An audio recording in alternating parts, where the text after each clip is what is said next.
everyone, I'm Olivia Fanders with Kid Witness News. This is our Back to School special. Sit back and relax, it's going to be great.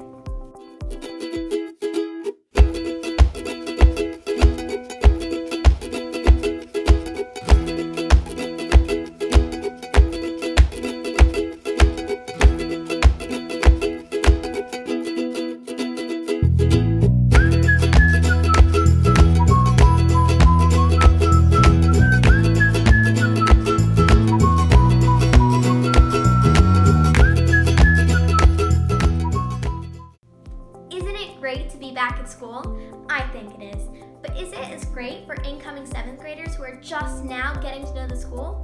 Well, our very own 7th grade reporter, Eliana Fanders, is going to answer that question for us. Let's check it out. Welcome back to school. Unfortunately, because of COVID-19, we were not able to go back to school all the way. We have 3 cohorts, Cohort A, Cohort Z, and Cohort R. Cohort A goes in on Monday, Tuesday, and every other Friday. Cohort Z goes on Wednesday, Thursday, and every other Friday. Cohort R is fully virtual. On the days that their students are not in school, they go in Google Meets and do their work there. On the days that the students are in school, they wear masks, they stay 6 feet apart, and they have shields. Let's get to interviewing.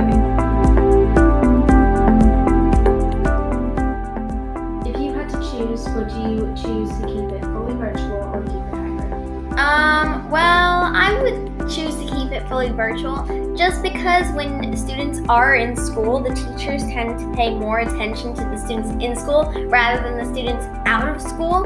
And since more than half of them are out of school every day, it shouldn't be that way. I do think it was better for the students at home when it was fully virtual, and I do think that they did it really, really well. So I would keep it fully virtual. Do you think that hybrid learning is effective? Well, I think it depends on the teacher, just because some teachers actually require students to participate while others are kind of like have this teaching style where they tell you what to do and they just expect you to listen. And I don't think that's effective for virtual learning just because a lot of students do have their mic and their camera off. So sometimes I just think that students just turn off their mic and turn off their camera and just walk away, which honestly, I think a lot of students would do. And that's why I think the teachers who require students to participate are more effective than the others. So it really depends on the teacher, but overall I do think that they're very effective. Do you think the school is dealing with the pandemic well? I do think they're dealing with the pandemic well. I think they've come up with some good lesson plans. I like the virtual learning. For the kids that need to be there, then they do have the option of being hybrid, but I think both of my girls are doing really well, and the school have done a great job. What do you think the positive effects are and why? I think the positive effects are they are keeping our children safe. When we've got an upward swing in coronavirus cases, at least we know that the kids are being kept safe and preventing more spread. What do you think some negative effects are in doing hybrid and virtual learning are? Since the students can't be in the classroom every day, I think that affects consistency. Okay. I think it makes it harder for them to remember things.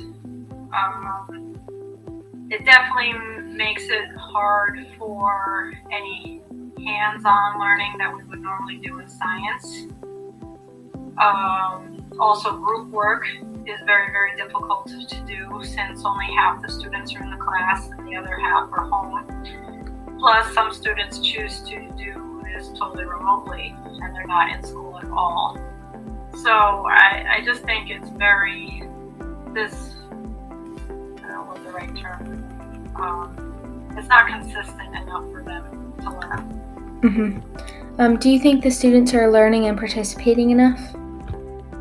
They're definitely participating, each 7th and 8th grade, and I would say the majority of them are participating, whether coming to school or joining us in the meet. How well they're learning is questionable because it's hard for me to assess how much they have learned, because when I give a quiz or a test, if they're home, I can't tell how well they're cheating or not. I mean, I don't mean to be negative about it, but somebody could be helping them at home. They could be looking up answers. So it's very difficult to tell if someone gets a great grade on a quiz or a test. Do they really know it? That's all for this video. I hope you enjoyed it, and a special thanks to everyone who helped me make it. Wow, thank you so much, Eliana. Now let's check out what's going on in the Weehawken sports world. Hello everyone, I'm Sebastian Stratton with KWN News. The Weehawken boys soccer team has done a great job this season with a record of 6-2. Seniors Lucas Pardo-Rea, Sofian Rahali, and Miguel Torres have each done a great job this season respectively, with Lucas scoring 9 goals, Sofian scoring 7, and Miguel scoring 6. The Weehawken football team has also done a great job this season, winning their first 2 games. Against Palisades Park, junior Favine Wells rushed for 183 yards and 3 touchdowns. Great job to both teams. The girls' tennis team did a phenomenal job this season with a record of 8-1, making it all the way to the state's quarterfinal round. Girls' soccer and cross country also ran smoothly, having a very hard-working season. Thank you to all of the coaches for putting their best foot forward to keeping students safe during these unusual times. We can't wait to see how winter sports will do this year. Thanks for the update, Ari and Sebastian. Now we know what's going on in the Weehawken sports world. October ended with a bang. Not only was it Halloween, but it was the first time a blue moon happened on Halloween night since 2001. Let's see what was new this year.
I can't believe so much has changed this past year.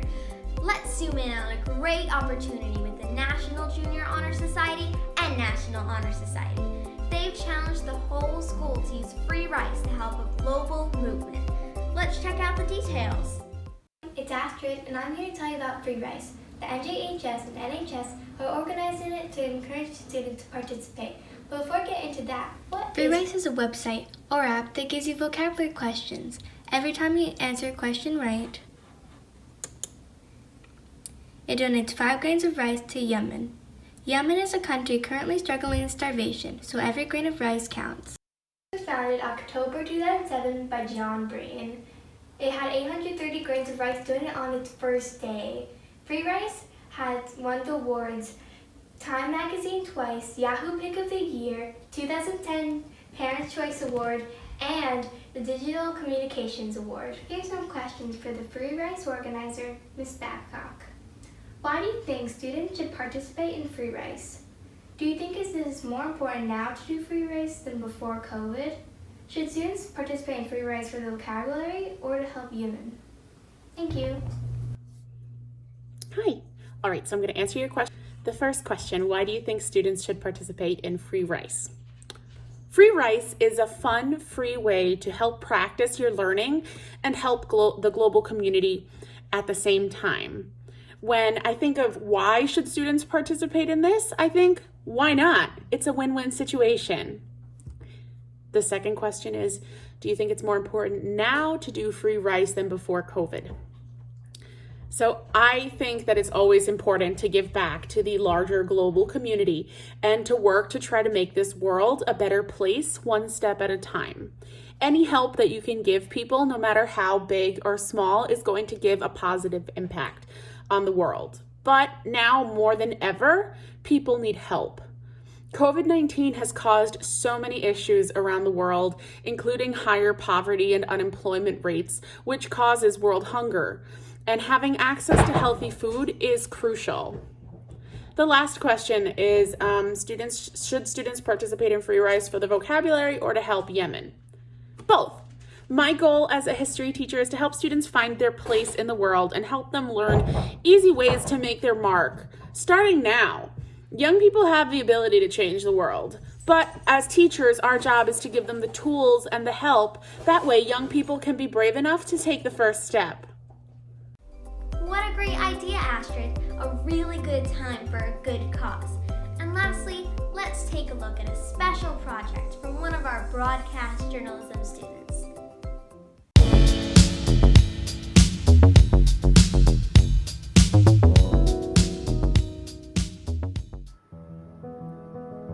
Thanksgiving is coming close, so empty out your stomachs because it's going to be a good one. Let's talk about common traditional foods.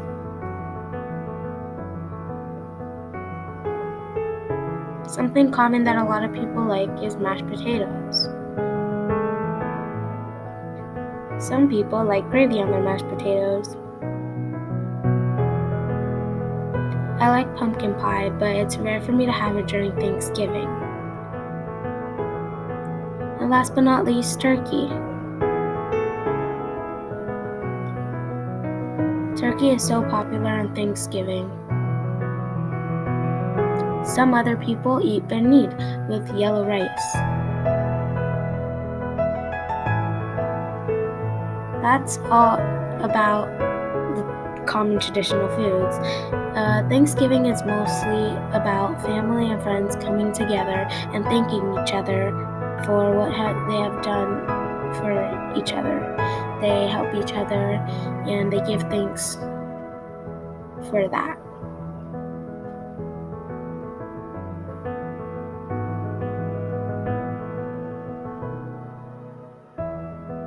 That's all about Thanksgiving. See you guys later. That's all for now. We hope you enjoyed this edition of Kid Witness News.